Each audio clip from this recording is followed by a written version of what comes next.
नमस्कार। NCDEX academy के इस दूसरे अध्याय में आपका स्वागत है। मैं हूं आपका होस्ट भुवन भास्कर। एनसीडीएक्स एकेडमी के पहले अध्याय में हमने जाना था कि कमोडिटीज क्या होती हैं, कमोडिटी मार्केट क्या होते हैं, और जो दूसरे बेसिक्स हैं कमोडिटी मार्केट के। कमोडिटी मार्केट में जो ट्रेडिंग होती है तो कैसे भुगतान होता है, कैसे वेयर हाउसिंग होती है, ये सब चीजें हमने मोटा मोटा समझा था। और हमारे साथ उस कार्यक्रम में ये सारी बातें बताने के लिए हमने अजय केडिया जी को अपने साथ जोड़ा था, जो कमोडिटी बाजार में एक जाना माना नाम है। आज एनसीडीएक्स एकेडमी के इस दूसरे अध्याय में एक बार फिर अजय केडिया हमारे साथ हैं, आगे की कुछ और बातें समझने और समझाने के लिए कमोडिटी मार्केट में। बहुत बहुत स्वागत है अजय जी आपका। धन्यवाद। Ajay Kedia commodity and equities research private limited के डायरेक्टर भी हैं, और साथ ही जो फंडामेंटल और टेक्निकल दोनों ही तरीकों से काफी बाजार को किस तरह से रीड कर सकते हैं, कैसे बाजार को समझ सकते हैं, बाजार में क्या हो सकता है आगे, उसकी एक एक झलक पा सकते हैं, संकेत पा सकते हैं। इन इन दोनों ही विधाओं में विशेषज्ञ हैं।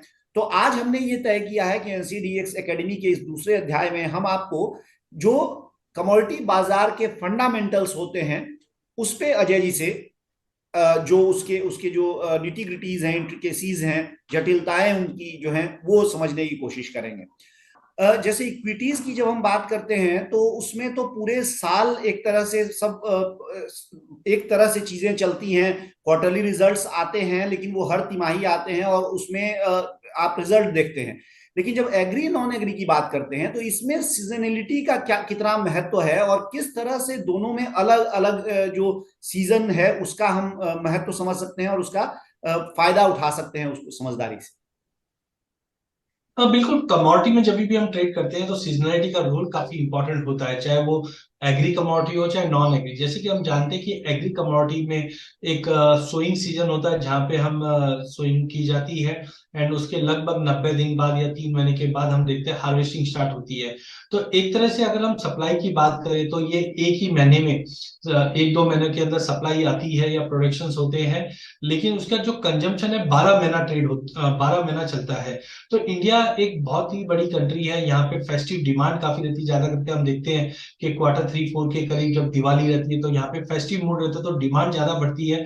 बाकी काफी रबी क्रॉप्स होती है जिनकी जो अराइवल्स है मार्केट में वो मार्च और अप्रैल मंथ में होती है, चाहे गेहूं की बात करें चाहे जीरा धनिया की बात करें। तो ऐसे टाइम पे सप्लाई और डिमांड से ही मार्केट में एक मूवमेंट बनता है। अगर हम सोने की भी बात करें तो सोना नो डाउट हम लोग हर महीने इंपोर्ट करते हैं, लेकिन हमारे यहाँ पे कुछ ऐसे तीज त्योहार होते हैं जहाँ पे डिमांड बढ़ती है, चाहे अक्षय तृतीया की बात करें चाहे हम दिवाली के यहाँ पे धनतेरस की बात करें। तो ऐसे टाइम पे हमें सीजनलिटी कमोडिटी की समझनी चाहिए कि कब उसका डिमांड। और ज्यादा करके इंडिया में अगर हम एग्रीकल्चर कमोडिटी की जब बात करते हैं तो हम ज्यादा करके देखते हैं कि अप्रैल मई में जब शादी ब्याह का सीजन होता है तो सभी कमोडिटीज की डिमांड रहती है। एंड ऐसे टाइम पे सप्लाई भी देखा जाता है, क्योंकि हमारे यहाँ पे दो टाइप की क्रॉप होती है, रबी एंड खरीफ। तो ज्यादा करके हम देखते हैं कि मार्च अप्रैल के अंदर अराइवल पीरियड रहता है, या अक्टूबर नवंबर में अराइवल पीरियड रहता है। वो टाइम पे सप्लाई अच्छी होने की वजह से भाव में थोड़ी बहुत गिरावट आती है। बट जब फेस्टिवल डिमांड होती है तब इसी चीज को एक सपोर्ट भी मिलता है। तो सीजनलिटी एग्रीकल्चर कमोडिटी और नॉन एग्रीकल्चर कमोडिटी के लिए काफी इंपॉर्टेंट है, जिसको देखकर भी हम हमारे व्यू या ट्रेड या इन्वेस्ट देख के कर सकते हैं। जी, बेहतर है। फंडामेंटल एनालिसिस की जब हम बात करते हैं तो सीजनलिटी के साथ एक चीज होती है। जब हम किसी कंपनी में शेयर उसके खरीदने या बेचने जाते हैं तो सबसे बड़ा सहारा हमारा जो होता है उसके बैलेंस शीट होती है। वहां से हम देखते हैं, समझने की कोशिश करते हैं कि कंपनी की प्रॉफिटेबिलिटी क्या है, आगे चल के कंपनी का प्रदर्शन कैसा रह सकता है। अगर इसी कॉन्सेप्ट को हम कमोडिटी मार्केट में लेकर आए, वहां आप किस तरह से इसको देखेंगे, या अगर कमोडिटीज की बैलेंस शीट एनालिसिस की हम बात करें तो वो कैसे करेंगे? हाँ, बिल्कुल। जब हम इक्विटी मार्केट को ट्रैक करते हैं तो ज्यादा करके सबसे रिनाउंड वे होता है वो है बैलेंस शीट एनालिसिस करना। हम देखते हैं कि कोई भी कंपनी के असेट्स क्या है, लाइबिलिटी क्या है, डेट क्या है, प्रॉफिट क्या आ रहा है। ये सब देखकर हम एनालाइज कर सकते हैं कि जो भाव है वो अच्छे हैं लेने के लिए या महंगी है। सिमिलरली एग्री कमोडिटी में सबसे बड़ा इंपॉर्टेंट जो होता है वो डिमांड सप्लाई का होता है। जैसे कि हमने सीजनलिटी में देखा है कि 12 महीने में से 2 महीने हम प्रोडक्शन हमारे आते हैं, लेकिन हमारा जो कंजम्पशन है वो 12 महीना चलता है।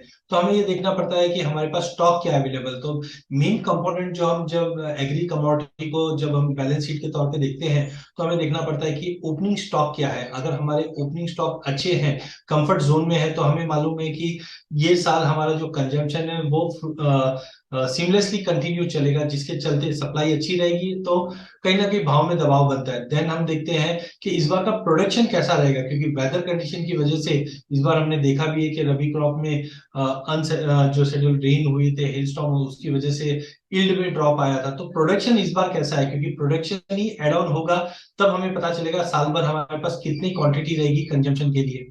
देन कुछ कमोडिटीज हम इंपोर्ट भी करते हैं और कुछ कमोडिटी हम एक्सपोर्ट भी करते हैं, तो इनका भी हमारे पास लेखा जोखा रहना चाहिए। अगर हमारे इंपोर्ट्स अगर बढ़े हुए रहते हैं, तो हम बोल सकते हैं कि हमारे पास सप्लाई पर्याप्त रहेगी, जिसके चलते भाव में दबाव रहेगा। वहीं कुछ कमोडिटीज में हम एक्सपोर्ट काफी, इंडिया एग्री कमोडिटी में एक्सपोर्ट काफी लीडिंग है। जैसे हमने पिछले सालों में देखा है कि गेहूं में हमने काफी अच्छे एक्सपोर्ट्स किए हैं, चाहे हम कॉटन की बात करें।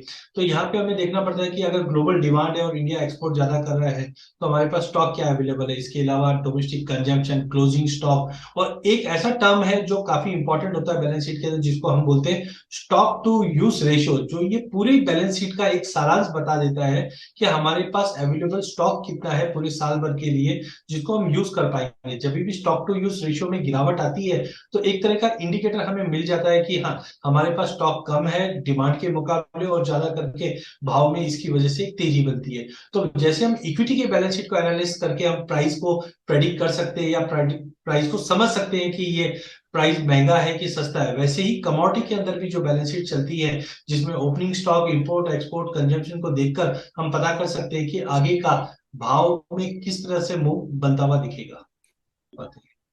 जी अजय, आपका बहुत बहुत धन्यवाद। आपने बहुत सारी और महत्वपूर्ण मूल्यवान जानकारियां हमारे दर्शकों को आज दी हैं एनसीडीएक्स एकेडमी के इस दूसरे अध्याय में।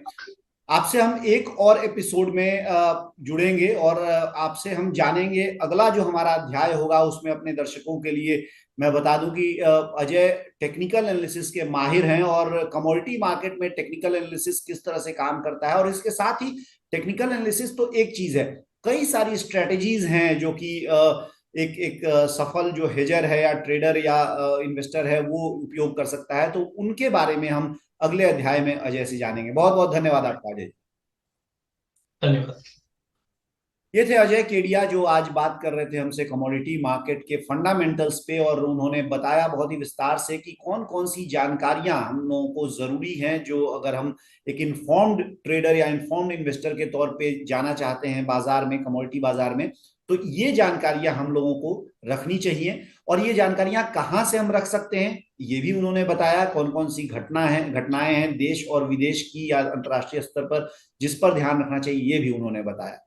इसके साथ ही अब एनसीडीएक्स एकेडमी के इस दूसरे अध्याय से मुझे दीजिए अनुमति, और जल्द ही हम आपसे मिलेंगे तीसरे अध्याय में एक बार फिर अजय केडिया के साथ टेक्निकल एनालिसिस और कमोडिटी बाजार की स्ट्रेटेजीज से।